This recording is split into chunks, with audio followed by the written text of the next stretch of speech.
So GSV Capital is a publicly traded fund on NASDAQ that invests in the most dynamic, fastest growing VC-backed private companies in the world. So our largest investment is Twitter, where we have approximately $35 million invested, but we're an investor in Dropbox and Spotify and Palantir and a number of the most exciting growth companies in the world.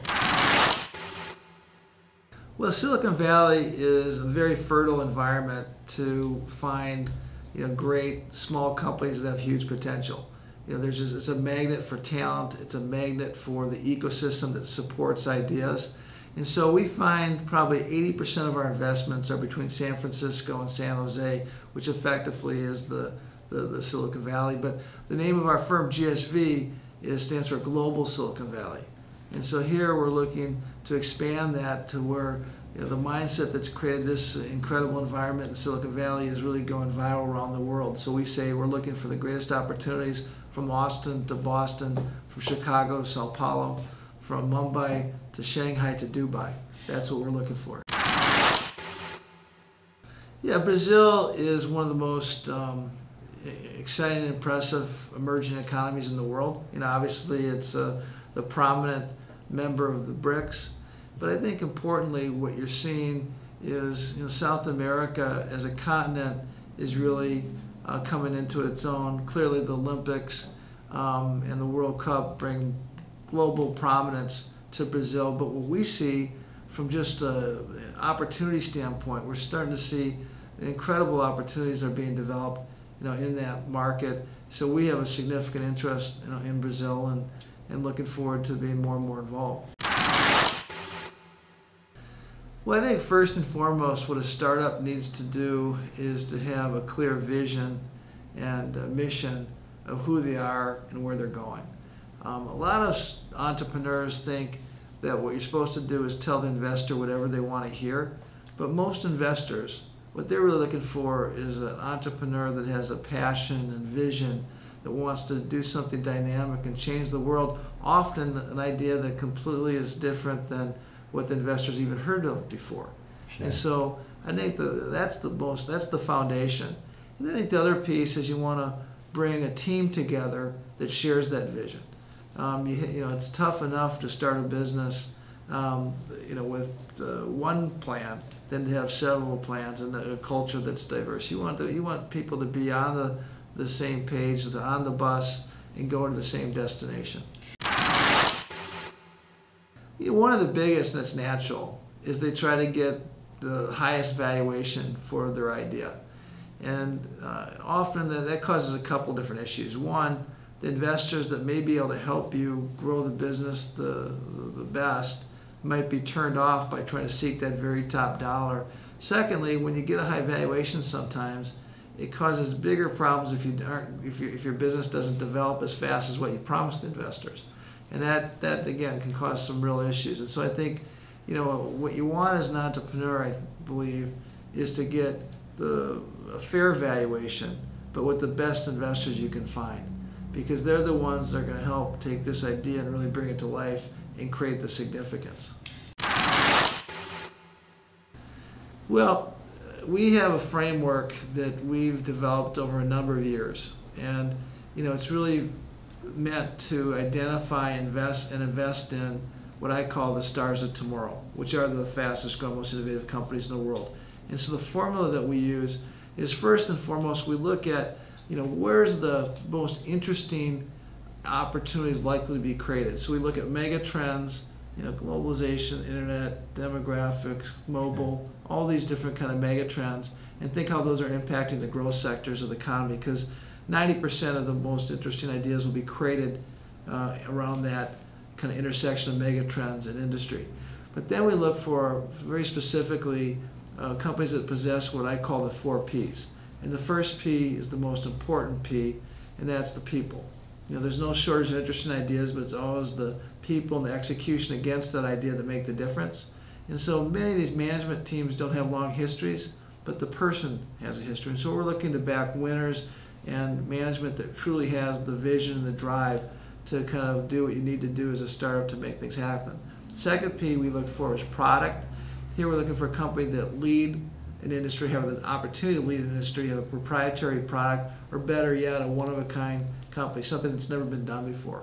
The third P is potential. How big an opportunity is this? What are the mega trends that play to this opportunity? Often, big potential companies are solving an enormous problem. The bigger the problem, the bigger the opportunity. And the fourth P is predictability. How visible a business model is this? What kind of operating leverage does it get with scale? Obviously, a startup business has no visibility, but thinking about the business model and how the entrepreneur is going to develop the business, we like to see where there's a path to creating that visibility and predictability. Well, it's incredibly important, in my view, to have an extremely open mind, because often the ideas that turn out to be the best seem the most ridiculous at first. And so having an open mind to thinking about what the business opportunity is and what this entrepreneur is trying to solve and who this person is important. So you have to cast a pretty big net so you're not missing something just because it seems impractical. But then you have to rapidly be able to narrow that down into this framework. So there's no way that you can personally analyze 3,000 companies a year. But you should have if there's 300 days that you can see people, you should basically have as many meetings as practically you can, because again, that's really the start of a process.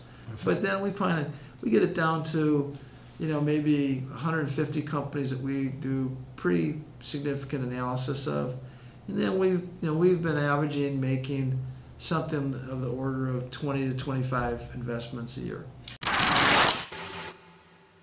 Yeah, so there's 5 themes that we feel are the most fertile, for us to focus on. Right. That doesn't mean, and so that's another kind of way that we like to kind of filter through, the thousands of ideas that are basically out there. Those 5 themes are social mobile. We believe strongly about the power of social media and the fact that you're still going to see a number of social media businesses that are wildly successful, and obviously mobile is where it's all at right now. Sure. And so that's a very important theme. Big data and cloud computing is a second major theme that we're focused on. A third is internet commerce and services. A fourth is sustainability and green technology. And the fifth is education technology. And so those are really the 5 core themes that we're focused on. Probably 90% of our investments will fit within those 5 core themes. Well, for us, we're looking to create what I call a vertical knowledge stack. In fact, I write a weekly column that's called A to Apple. And what that really stands for is we're looking at businesses from the A round to Apple, which is the largest growth company in the world, and everything in between. Now, typically, true startups or seed round investments, we're not going to participate in. But we participate in A round, B round, C round, D round companies that are public with 2 funds. I described GSV Capital. We also have a hedge fund that invests in public companies. Yeah, so valuation matters because you have to have a discipline around the price you're going to pay versus what the opportunity is and what's the risk involved. That said, I think the biggest mistakes I'll say I've made, and I think many growth investors have made, is being too precise on a price of a great company and a great entrepreneur.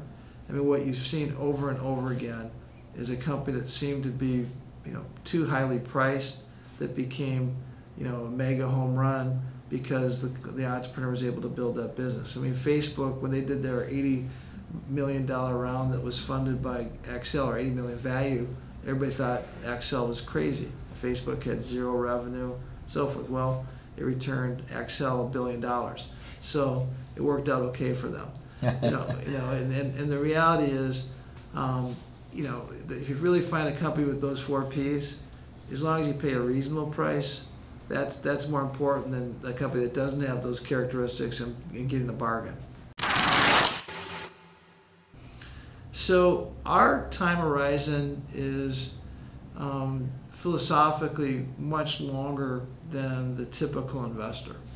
And the reason for that, if we find a truly exceptional growth company that can grow for a long time, we want to basically, ride that growth for as long as possible. What I've said, when you really find these special companies, a Twitter, a Dropbox, I think, Avenues. I mean, there's a number of, Spotify, and it might seem a little expensive, vis-a-vis kind of where the revenues are at or where the business model's at. But when you really find that special company, the best thing to do often is, take a deep breath, close your eyes, and hold on for the ride.